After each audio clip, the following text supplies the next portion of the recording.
Drama serial در نجات کی اگلی قسط میں ہم دیکھیں گے کہ کشور بیگم یعنی زریاب کی دادی اس کے والدین کو باتیں سناتے ہوئے کہتی ہیں کہ بڑے بزرگ ٹھیک کہتے تھے کہ شادی کرنے سے پہلے کردار اور خاندان دیکھنا چاہیے، نہ ہی پیسہ اور نہ ہی محبتیں دیکھنی چاہیے۔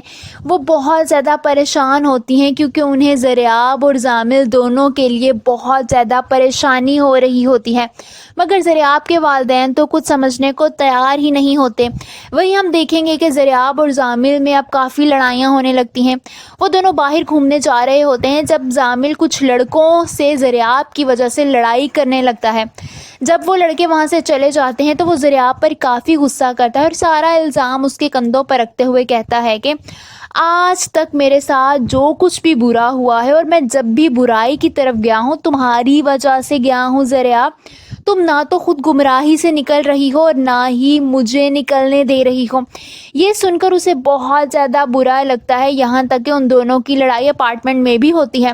زامل زریاب سے کہتا ہے کہ میں کبھی اس سٹیج میں واپس نہیں آ سکتا، نہ میں اپنی پرانی زندگی کی طرف واپس آ سکتا ہوں، جس پر زریاب بھی اس پر چیخنے لگتی ہے۔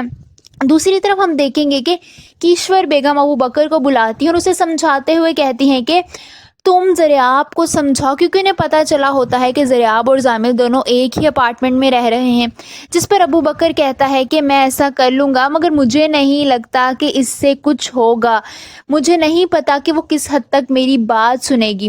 وہ کہتا ہے کہ میں نہیں چاہتا کہ میری وجہ سے بات اور بگڑ جائے، مگر زریاب کی دادی اسے کافی زیادہ فورس کرتی ہیں۔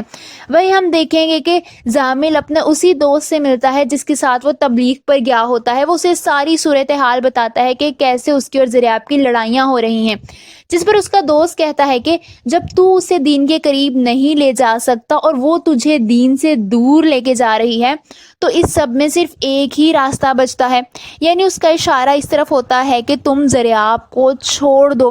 یہ سن کر زامل سوچ میں پڑ جاتا ہے۔ آپ سب کو کیا لگتا ہے کہ اب واقعی زامل زریاب کو چھوڑ دے گا؟ کامنٹس میں اپنی رائے کا اظہار ضرور کیجیے۔